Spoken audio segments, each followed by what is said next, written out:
दोस्तों, जैसे जिस बच्चे के माँ बाप का पता ना हो उसकी कुंडली नहीं बता सकते, उसी तरह कोविड के लिए फिंगर्स क्रॉस्ड इट में म्यूटेट अगेन। बट अभी के लिए ये जो वेरिएंट है वो तो माइल्ड है।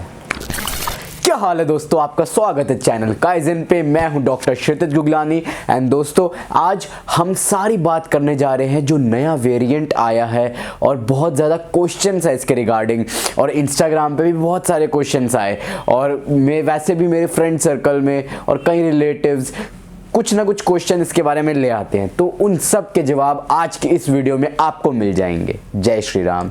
स्टार्ट करते हैं। चलिए दोस्तों, अगर हम WHO की ऑफिशियल वेबसाइट खोल के देखें तो उसमें हमको मिलेगा कि ट्रेसिंग न्यू वेरिएंट्स। इसका क्या मतलब है?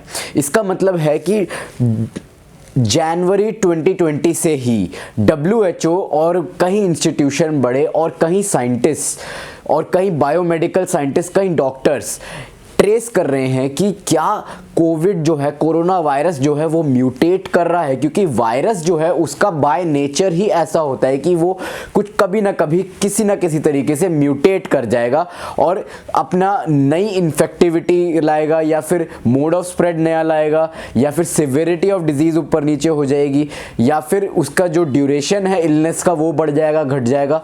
कुछ ना कुछ ऐसा होता रहता है वायरस में जिसकी वजह से वो दोबारा फैलता है और दोबारा म्यूटेट करता रहता है। उसमें उनके प्रोटीन का और डीएनए का या आरएनए का या फिर उनके अमीनो एसिड्स का स्ट्रक्चर बदल जाता है, जिसकी वजह से उनकी इन्फेक्टिविटी और सिवियरिटी भी डिफरेंट हो जाती है।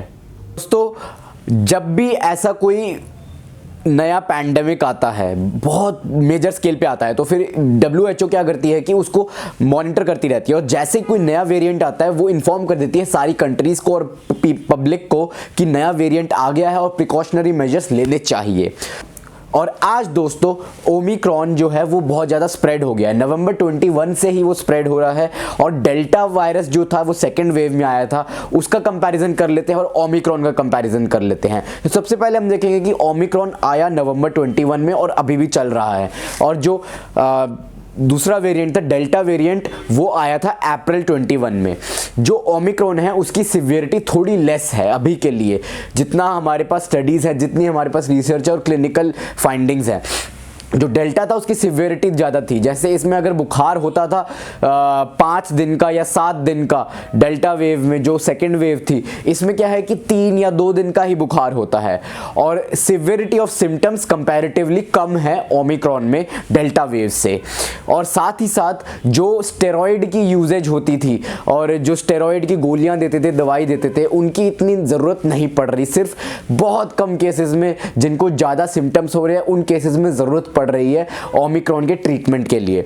और हाँ, ट्रीटमेंट भी इनका सेम ही है ऑलमोस्ट, और साथ ही साथ प्रिवेंटिव मेजर्स भी सेम है, क्योंकि है ये सेम ही वेरिएंट। और क्या क्वेश्चन आता है कि जो प्रीवियस वैक्सीन थी कोविशील्ड या कोवैक्सीन, वो इसके कामयाब है क्या? इसमें देखिए, सबसे पहली बात कि जो कोवैक्सीन या कोविशील्ड कोई भी वैक्सीन है उसका मेन पर्पस ये था हॉस्पिटलाइजेशन रोकना और साथ में डेथ प्रिवेंट करना और सिवियर डिजीज प्रिवेंट करना। कभी वैक्सीन से ऐसा नहीं था कि कोरोना होएगा ही नहीं, ऐसा नहीं होता। और ये जो ओमिक्रॉन है इसमें ये देखा गया है कि अगर वैक्सीन लगी हुई है और अगर एक प्रिकॉशनरी डोज भी लगवा रहे हो तो वो प्रिवेंट करेगा सिवियर डिजीज, डेथ और हॉस्पिटलाइजेशन को। तो अगर आपके पास ऑप्शन है, कोई एल्डरली है जिनको डायबिटीज या ब्लड प्रेशर की प्रॉब्लम है, उनको प्रिकॉशनरी डोज का लगवाने का ऑप्शन है, तो आप उसके लिए बिल्कुल जाइए और लगवाइए। और फिलहाल अभी के लिए इंडिया में हेल्थ केयर वर्कर्स जितने भी हैं और जो अबव 60 ईयर ओल्ड है, जिनको डायबिटीज़ या बीपी या फिर स्मोकिंग ज़्यादा करते हैं, उन सब में जिसमें कोई कोमॉर्बिडिटी है, उनको वैक्सीन लग रही है। और जैसे पहले loss of taste, loss of smell पहले ही आ रहा था, या फिर बहुत कैरेक्टरिस्टिक था कि फीवर के साथ सोर थ्रोट है, loss of taste, loss of smell है, तो वो कोविड डेल्टा वाला हो सकता है।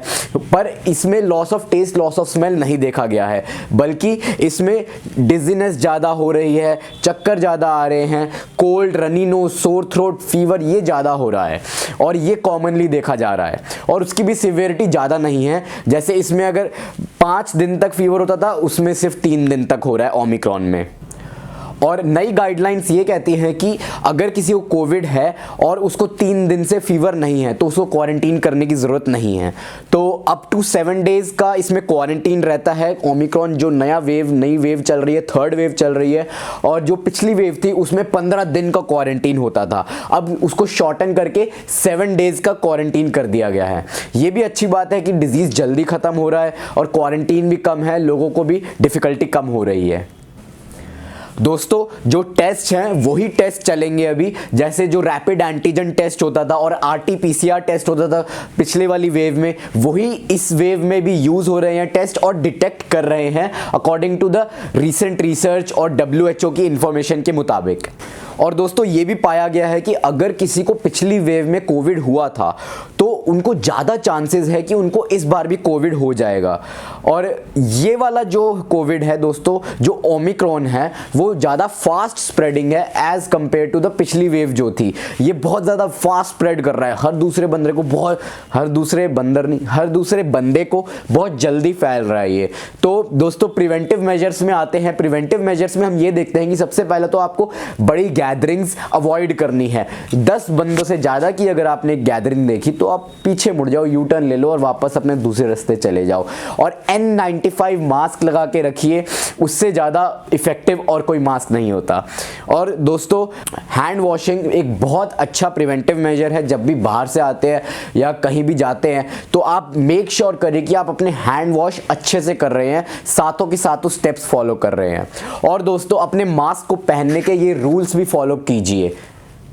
अगर आपको सिम्टम्स लगते हैं या फिर आप टेस्ट पॉजिटिव करते हैं तो फिर अपने आप को आइसोलेट कीजिए और ट्रीटमेंट लीजिए इस चीज़ का, बिकॉज अब थर्ड वेव चल रही है। हम एक्सपीरियंस्ड हो गए इस चीज़ में, तीसरी बारी है अब ये, एंड मतलब अब हमको इतनी सेंस आनी चाहिए कि कैसे मैनेज करना है जब भी ऐसा कुछ हो, क्योंकि we have to live with covid. We don't know कि ये कब इरेडिकेट होगा या कब ख़त्म होएगा। We just what we can do is कि जो हमारे हाथों में है वो हम कंट्रोल कर सकते हैं और प्रिवेंटिव मेजर्स अच्छे से लगते हैं और ट्रीटमेंट सही टाइम पर ले सकते हैं, वही बेस्ट चीज़ है, और वैक्सीन लगवा सकते हैं। दोस्तों ट्रीटमेंट पार्ट पे आते हैं। अगर आप टेस्ट पॉजिटिव करते हैं या सिम्टम्स हो रहे हैं, कंसल्ट कीजिए अपने डॉक्टर को। आप मुझे भी कंसल्ट कर सकते हैं, ऑनलाइन DM कीजिए या फिर नीचे अपॉइंटमेंट की डिटेल्स होंगी वो आप फिल आउट कर सकते हैं and I will reach out to you. And दोस्तों अगर आप जब मेडिसिन ले रहे हैं और ट्रीटमेंट ले रहे हैं तो उसके साथ साथ में ये 3 चीज़ें भी कीजिए जिससे आप एक इंस्टेंटली रिलीफ देखेंगे और रिकवर भी फास्ट करेंगे। सबसे पहला है कि आपको गार्गल्स करने हैं, नमक हल्दी वाले गरारे, और अगर मेडिसिन है तो बीटाडिन वाले गरारे और फिटकरी वाले गरारे। ये तीनों देखा गया है कि बहुत ही जल्दी इफेक्टिवली ट्रीट करते हैं अपर रेस्पिरेटरी ट्रैक्ट इन्फेक्शन को, यानी कि सोर थ्रोट को और गले दर्द को, बुखार को, इन सब में बहुत काम आते हैं हल्दी और नमक वाले गरारे, बीटाडिन के गरारे और फिटकरी के गरारे गर्म पानी में। और फिर दूसरा स्टेप है स्टीम इनहेलेशन। स्टीम इनहेलेशन बहुत ही इंपॉर्टेंट है जब भी कोविड होता है या फिर कोई भी अपर रेस्पिरेटरी ट्रैक्ट इन्फेक्शन होता है, जो नाक का, कान का या फिर गले का इन्फेक्शन होता है। उसमें क्या है कि जब हम स्टीम इनहेलेशन लेते हैं तो डायरेक्टली स्टीम क्या करती है, जितना भी म्यूकस है उसको पिघाल देती है और जितने भी पैथोजेंस है उसको मारती है। वो बहुत अच्छा रहता है म्यूकोसिलियरी क्लियरेंस के लिए। फिर दोस्तों तीसरा है सनबेदिंग। सनबेदिंग आपको आधे घंटे से 1 घंटा सर्दियों में और गर्मियों में 20 से 25 मिनट आपको सनबेदिंग करना है। सनबेदिंग पे पूरी वीडियो बनाई थी बेनिफिट्स पे और कैसे करना है, वो आप चेकआउट कर ही सकते हैं। इन सब चीज़ों से आपकी इम्यूनिटी बूस्ट भी होगी। दोस्तों बोनस ये है कि आप आयुर्वेदिक काढ़ा लें। दोस्तों आयुर्वेदिक काढ़े में आप बहुत चीज़ें डाल सकते हैं, उसमें से कुछ चीज़ें मैं आपको गिना देता हूँ अभी। तुलसी, अदरक, हल्दी, इलायची, लौंग, काली मिर्च, शहद